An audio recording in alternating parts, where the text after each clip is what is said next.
हरे राम राम राम हरे कृष्ण कृष्ण कृष्ण हरे राम राम राम हरे कृष्ण कृष्ण कृष्ण हरे राम राम राम हरे हरे कृष्णा। अंतर्राष्ट्रीय कृष्ण भावनामृत संघ अयोध्या द्वारा आयोजित इस प्रातःकालीन जप सत्र में आप सभी का हार्दिक स्वागत है। चलते हैं आज के श्रील प्रभुपाद के विचार पर।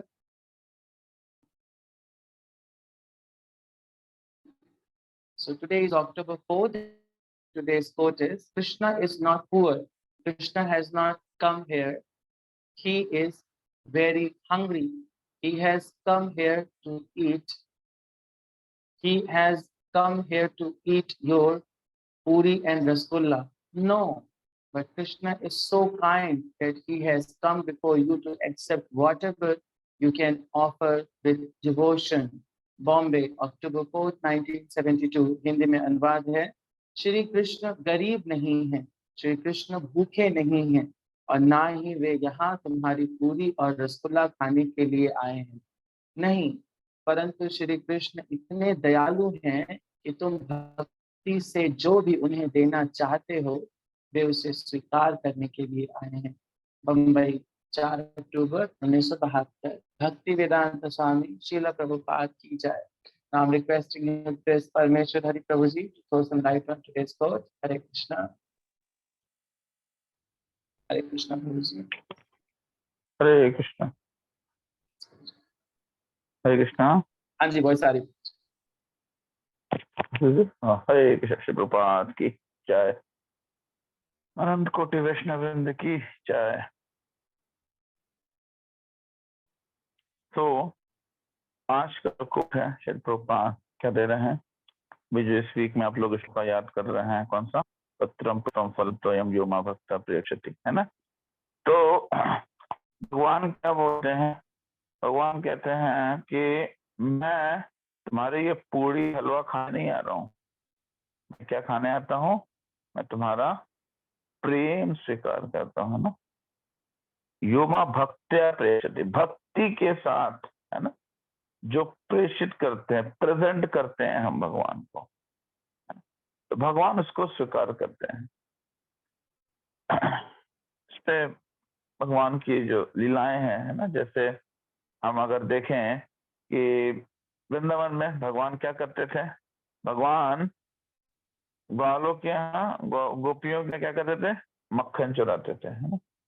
तो भगवान एक्चुअली ऐसे नहीं कि भगवान के यशोदा माता के यहाँ या नंद बाबा के यहाँ मक्खन की कमी थी, तो जो है बहुत गरीब थे नंद बाबा, है ना, कि उनके यहाँ मक्खन, एक वक्त का मक्खन नहीं होता था, तो उन लोग ने जो कृष्णा को कहा, जाओ तुम चोरी करके किसी के यहाँ खा लो, तुम खा सकते हो, है ना।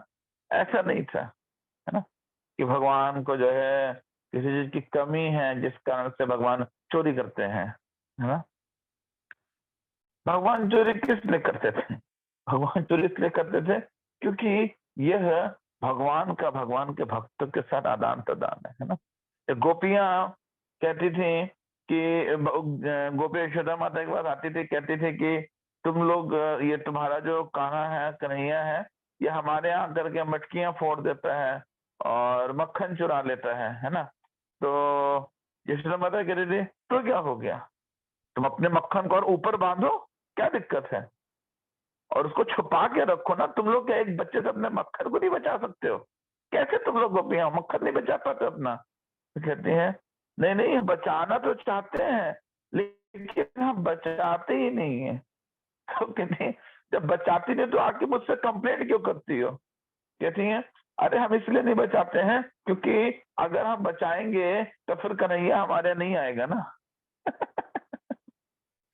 तो फिर गोपियां कहती हैं कि इसलिए हम चाहते हैं कि वो हमारे आए, और हम तो उसको खुद देते हैं हाथ से। हम तो कहते हैं कन्हैया हाथ से, अपने हाथ से देते हैं कि लो तुम मक्खन लो, लेकिन कहते हैं कि नहीं, मैं तुम लोग के हाथ का मक्खन नहीं खाऊंगा, मैं अपनी मेहनत से करके खाऊंगा, कमाऊंगा और खाऊंगा।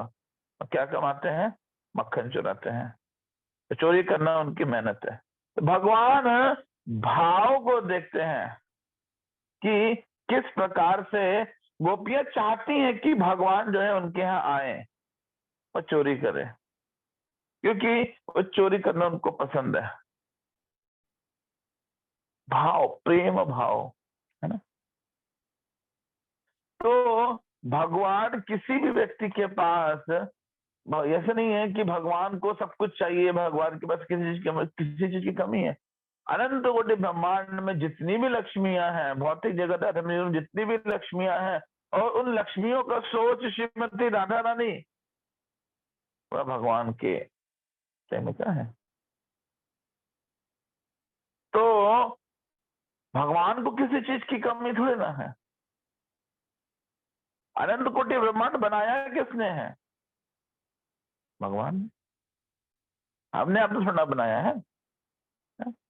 तो फिर हम सोचे कि हमको ये चाहिए है, और भगवान सोच रहे हैं कि हम सोच रहे हैं कि हम भगवान को कुछ दे देंगे।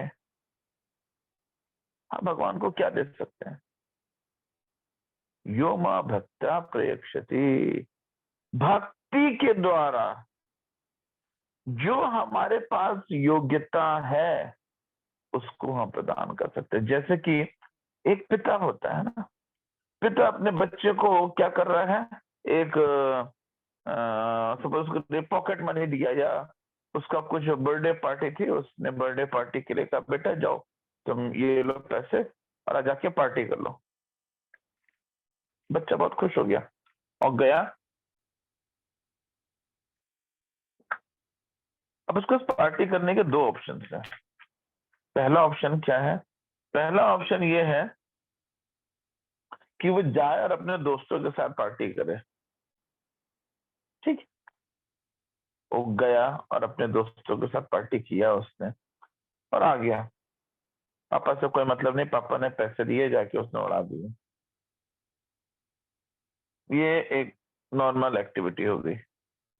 उसी जगह पे उस बच्चे ने पिताजी से पैसे लिए, वो गया और उसने खूब सारा केक बनाने का सामान खरीदा और घर पे आया, और घर पे आकर उसने बहुत टेस्टी सा केक अपने हाथ से बनाया।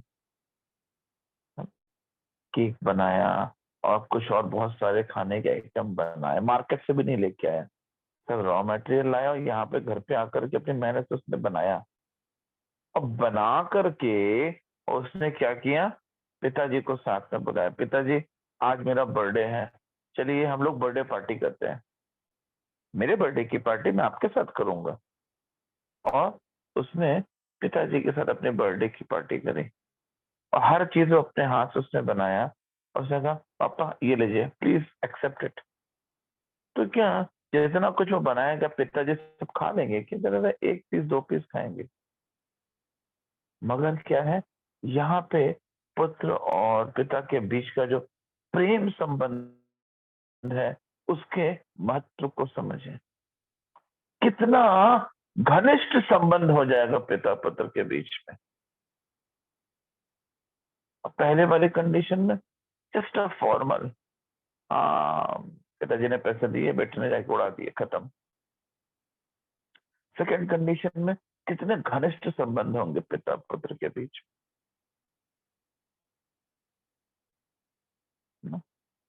तो भौतिक जगत में यदि हम भगवान को सब कुछ ऑफर नहीं करते हैं तो क्या होगा? जस्ट कर्मा, है ना।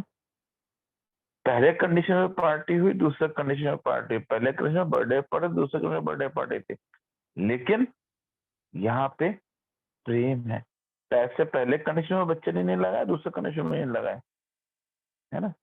घूमने फिरने में वो मेहनत वहां करते हैं, यहाँ उसने बनाने में मेहनत करी, लेकिन यहाँ पे एक प्रेम स्थापित हुआ पुत्र और पिता के बीच। That is the beauty of relationship. भगवान इसी संबंध की बात कर। अगर तुम्हें संबंध स्थापित करना ही है तो मेरे साथ करो। भौतिक जगत के संबंध सिर्फ हमको बांध के रखते हैं, फंसा के रखते हैं, कभी भी भगवत धाम लेकर के नहीं जाएंगे हमें। हमेशा हमें यही फंसाए रखें, और ये फंसना हमारे लिए हानिकारक है। ये फंसना ही हमारे लिए बहुत हानिकारक है। इसको अगर हमने कर लिया तो मुसीबत है, फंसने का नहीं है। अगर हम फंस गए तो फिर हम फंस गए। तो भगवान को सिर्फ हमारा प्रेम चाहिए, लेकिन इसमें ध्यान रखना होता है। क्या ध्यान रखना होता है? पत्रम पुष्पम फलम तोयम, है ना? क्या बोलते हैं? पत्ता दे दो, पुष्प दे दो, फल दे दो, तोयम जल दे दो, जो कुछ दो प्रेम से दो। इसका अर्थ ये नहीं है कि हम क्या खाएंगे, हम खाएंगे शाही पनीर और भगवान को क्या खिलाएंगे? मिश्री दाना। क्यों? अरे भगवान ने पत्रम पुष्पम बोला था, तो मिश्री दाना उससे तो बेटर ही है। हाँ? फल फल बड़े महंगे हो गए हैं, सस्ता वाला फल देखो कोई है क्या? केला, बस केला चढ़ा दिया हो गया। हाँ? नहीं, पत्रम पुष्पम फलम तो हमें क्या है? जो हम बेस्ट दे सकते हैं वो हमको देना चाहिए, है ना? जो हम बेस्ट दे सकते हैं वो हमको देना चाहिए। अगर हम अपने लिए कोई चीज कर रहे हैं तो वो सर्वप्रथम कृष्ण के लिए करना चाहिए, तभी हम स्वीकार करें, है ना? ऐसा नहीं है कि भगवान को जो है कुछ हल्का फुल्का खिला दिया, किशमिश खिला दिया, छुहारा खिला दिया, और हम जो है गुलाब जामुन और रसमलाई छान रहे हैं। नहीं, जो कुछ है वो कृष्ण को दो करते हैं, ये प्रेम होता है। जो कुछ अपना है सारा कुछ भगवान को देना है, एवरीथिंग। लेकिन हम क्या करते हैं? ठीक है, अब मान लीजिए, अब अंबानी है, मान गए पत्र अंबानी है, मान लीजिए एग्जाम्पल है, कोई बहुत करोड़पति आदमी है, अब नाम हटा दीजिए, कोई भी करोड़पति आदमी है। अभी वो करोड़पति आदमी है, वो कहता है कि भगवान तो पत्रम पुष्पम फलम तो हम दिया है, चलो मैं भी 100 रुपये दे देता हूँ। 100 में तो देखो कितने सारे फूल भी आ जाएंगे, 2-4 सेब भी आ जाएंगे, और जल तो फ्री का होता है, और कोई दिक्कत ही नहीं है, दे देता है ना? तो ये नहीं, ऐसा नहीं करना है। क्यों नहीं करना? क्योंकि जो बेस्ट एफोर्ड कर सकते हो वो हमको देना है। यहाँ पे भगवान ये बात बोलते हैं। ऐसा नहीं है कि जितना हमारे पास है बस उतना ही दे दो, जितना है सब कुछ देना है, तब जाकर के हमारा संबंध स्थापित होता है। संबंध स्थापित करना बहुत आवश्यक है ना, और सुंदर प्रकाशित होता है ना भगवान के system. Thank you very much. Srila Prabhupada की जय।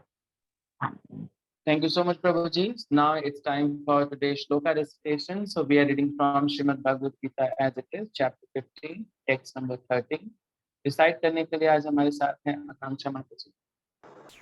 हरे कृष्णा प्रभु जी। हरे कृष्ण। पंचांग प्रणाम।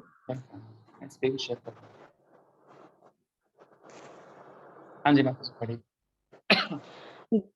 गामा विश्व च भूतानि धराया मया मोजसा पुष्पाणि चौषधि सर्व सोम भूत्वा रसात्मका। गामा विश्व च भूतानि धराया मया मोजसा पुष्पाणि चौषधि सर्व सोम भूत्वा रसात्मका। गामा विश्व च भूतानि धराया मया मोजसा पुष्पाणि चौषधि सर्वा सोमा भूत्वा रसात्मका। अनुवाद। मैं प्रत्येक लोक में प्रवेश करता हूँ और मेरी शक्ति से सारे लोग अपनी कक्ष में स्थित रहते हैं। मैं चंद्रमा बनकर समस्त वनस्पतियों को जीवन रस प्रदान करता हूँ। हरे कृष्ण प्रभु जी। भगवद गीता की जय। श्री प्रभुपाद की जय। थैंक यू सो मच माता जी। हरे कृष्ण प्रभु जी। हरे कृष्ण। श्री प्रभुपाद की जय। भगवद गीता यथारूप की जय। यहाँ पे भगवान के भगवान, इस चैप्टर का नाम क्या है? पुरुषोत्तम योग। पुरुषोत्तम मीन्स पुरुषों में उत्तम। पुरुषोत्तम मीन्स जो हर प्रकार से उत्तम है। क्योंकि पुरुष तो एक ही है, कौन है? भगवान। पूरे ब्रह्मांड में से भगवान ही पुरुष है, बाकी सब क्या है? स्त्री है। तो भगवान पुरुषों में उत्तम है, और भगवान अपने उत्तमता का गुण जो है बता रहे हैं कि किस प्रकार से कृष्ण इज द सुप्रीम, है ना। यहाँ पे क्या बता रहा है? मैं प्रत्येक लोकों में प्रवेश करता हूँ।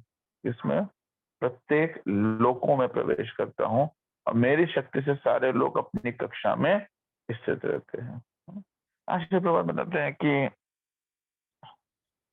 ब्रह्मांड में जितने भी ग्रह हैं, वह ग्रह एक पर्टिकुलर पोजीशन पे मूव कर रहे हैं।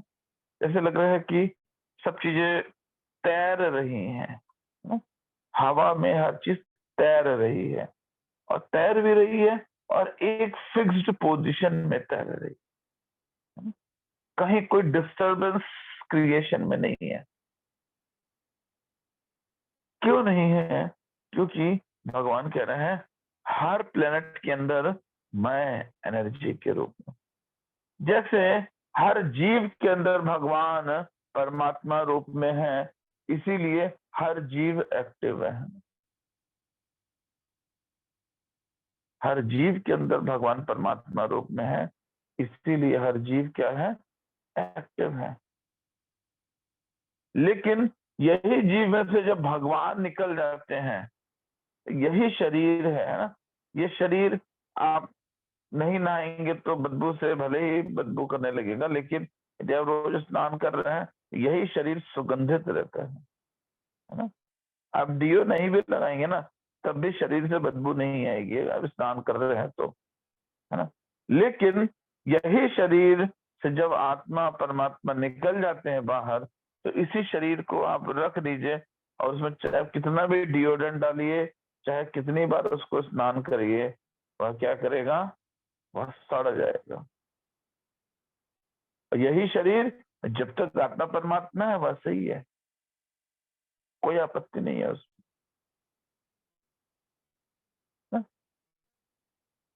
तो भगवान हर प्लेनेट के अंदर, हर चीज के अंदर, हर ग्रहों में जो है क्या है? भगवान। ब्रह्मांड में हर जगह भगवान की शक्ति ही है, और भगवान इसी शक्ति के कारण के द्वारा जो है पूरे ब्रह्मांड को चला रहे हैं।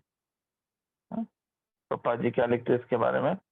ऐसा ज्ञात होता है कि सारे लोग केवल भगवान की शक्ति से वायु में तैर रहे हैं।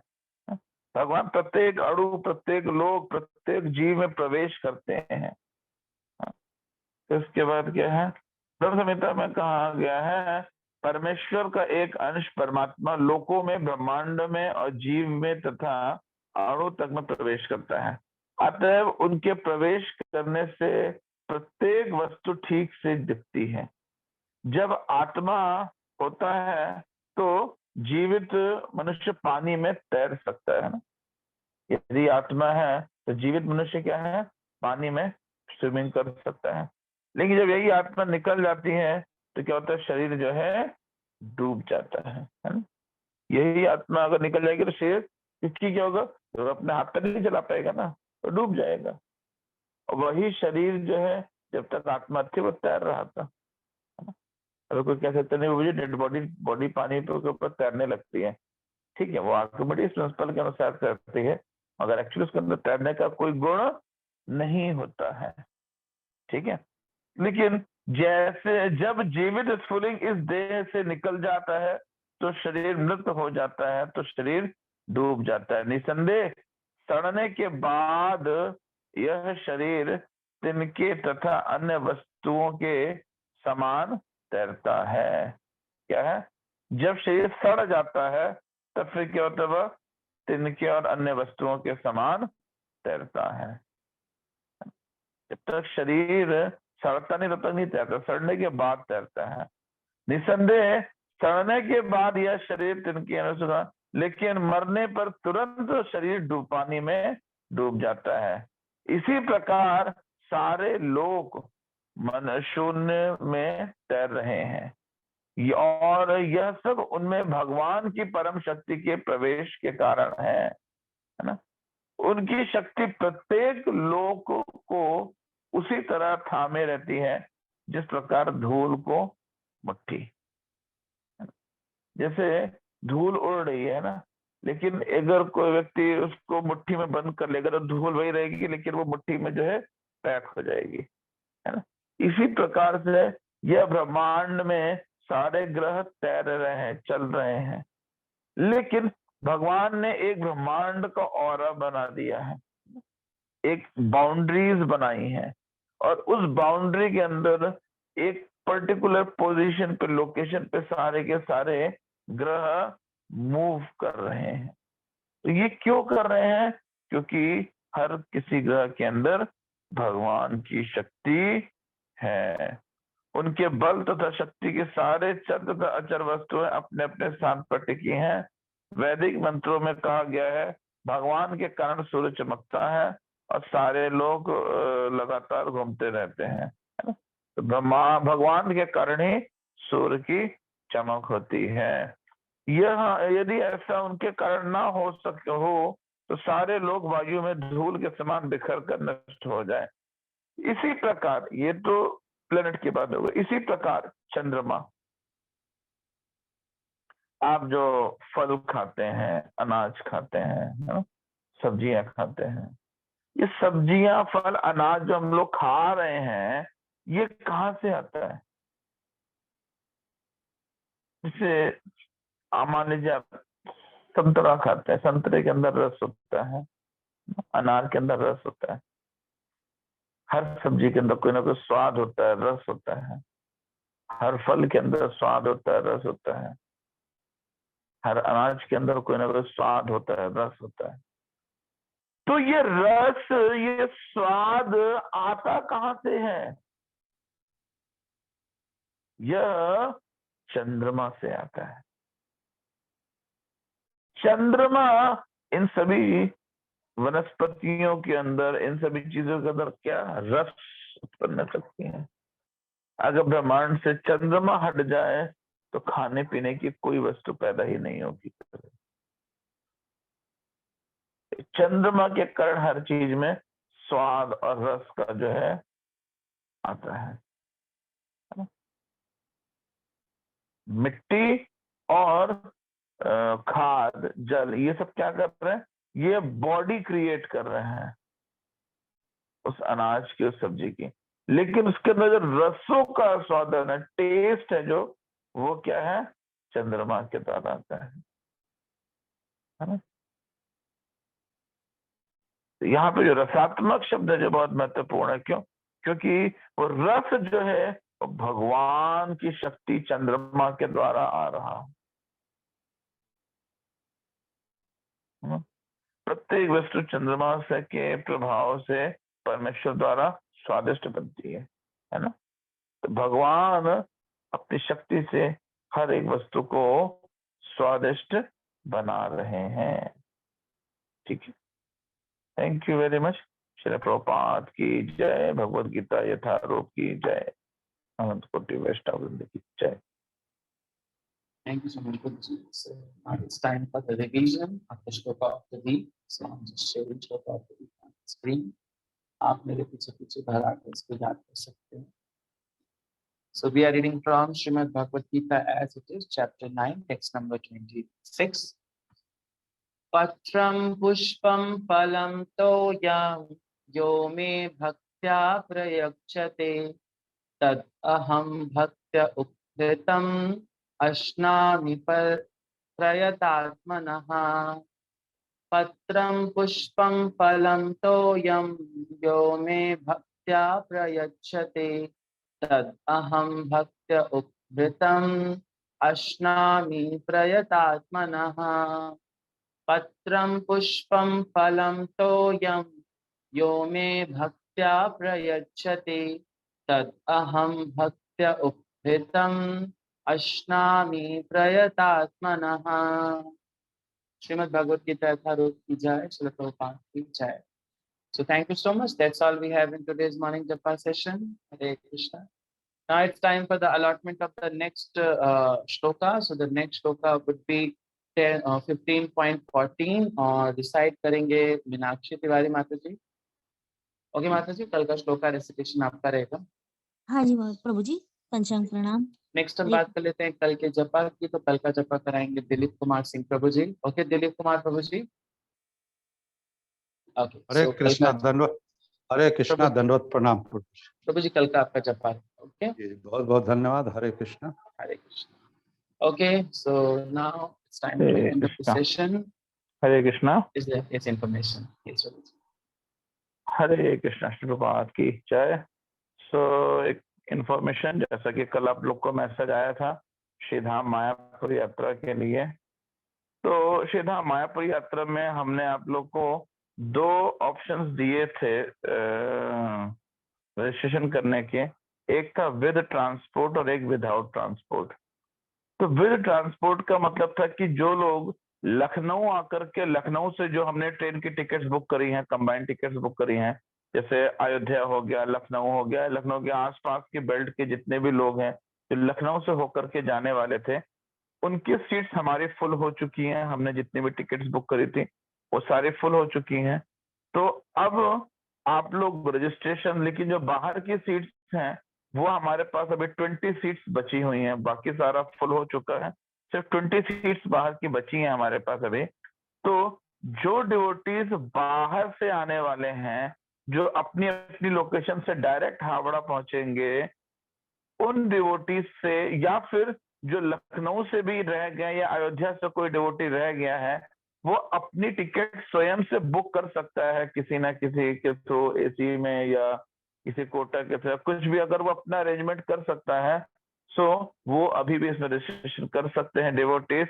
लेकिन जो हमारे पास लखनऊ से जाने वाले जो सीट्स थी, वो सारी की सारी सीट्स हमारी फुल हो चुकी हैं। तो अब विद ट्रांसपोर्ट कोई भी डिवोटी रजिस्ट्रेशन नहीं करेंगे। अब जो भी रजिस्ट्रेशन करने हैं आपको विदाउट ट्रांसपोर्ट करने हैं, अब वो भी सिर्फ 20। तो हमारे पास सिर्फ 20 सीटें और बची हैं। उसके बाद हमारे रजिस्ट्रेशन सारे क्लोज हो जाएंगे, और एक बार रजिस्ट्रेशन क्लोज हो जाएंगे तब फिर उसके बाद हम दोबारा नहीं ले पाएंगे। ठीक है। तो डिवोटी से रिक्वेस्ट है कि जिनको भी बाहर से आना है, please as soon as possible अपने रजिस्ट्रेशन कर दीजिए। और ध्यान रखिए गूगल फॉर्म अवश्य भरिएगा। सिर्फ आपकी टिकट कराने से कंफर्मेशन नहीं हो पाती है, गूगल फॉर्म भरना जरूरी है। जो कोई गूगल फॉर्म नहीं भर पाता है, कोई प्रॉब्लम आ रही है, इश्यू आ रही है, प्लीज आप हमसे स्क्रीन शेयर करिए, हम आपका गूगल फॉर्म भर देंगे। स्क्रीनशॉट शेयर करेंगे, हम आपको गूगल फॉर्म भी भर देंगे, मगर do the registration as soon as possible. ठीक है। Thank you very much. Shri Prabhupada की जय, मायापुर यात्रा की जय। दूसरा श्री कार्तिक महोत्सव। सो 9 से अब लोग का कार्तिक महोत्सव शुरू हो रहा है, दीपदान शुरू हो रहा है। कार्तिक शरद पूर्णिमा से शरद पूर्णिमा से शुरू होगा। और कार्तिक का महत्व तो आप लोग को भी बताया ही जाएगा क्लासेस में, कार्तिक कितना महत्वपूर्ण है। बाकी पूरे माह में हमें दीपदान करना है, कार्तिक व्रत का पालन करना है। कोशिश करना है हर भक्त को कि वह कार्तिक व्रत का पालन कर सके, प्रतिदिन दीपदान कर सके। और जैसा कि बताया गया है कि हर चीज कार्तिक में आप जप करते हो तो आपका एक जप 1000 गुना के बराबर होता है ना। कार्तिक में आप जब कोई तपस्या करते हो, तपस्या एक दिन की तपस्या 1 लाख दिन की तपस्या के बराबर होती है। उसी प्रकार से कार्तिक में कोई दान करते हो तो एक दान जो है 1 करोड़ दान के बराबर होता है। तो ये जो एक्स्ट्रा मर्सी है भगवान की, कार्तिक की एक्स्ट्रा कृपा है, वो हम सभी को जो है स्वीकार करनी है ना। भगवान कृपा दे रहे हैं तो कटोरे में, जो कटोरा हमारे पास कृपा कैच करने वाला कटोरा है ना, उसमें छन्नी ना बनाए, उसको अच्छे से कटोरा बड़ा साइज का खूब बड़ी सी परात लेकर के, और उस परात को रख करके तब कृपा को कलेक्ट करें। तो जितनी कृपा कलेक्ट करेंगे उतनी ही हम जो है भगवान की भक्ति में आगे बढ़ पाएंगे। बहुत अच्छा मौका है ये कार्तिक का महीना कि हम कार्तिक में अपनी भक्ति को 10,000 1,00,000 गुना स्पीड से अपनी इस भक्ति को हम बढ़ा सकते हैं कि हमने जो भक्ति पिछले 20-25 साल डिले कर दी है करने में, वो हम कार्तिक व्रत का पालन करके हम उसको बढ़ा सकते हैं। Hare Krishna. Thank you very much. Srila Prabhupada की जय। All information done. रिकॉर्डिंग के stop now. Hare Krishna. Stop recording.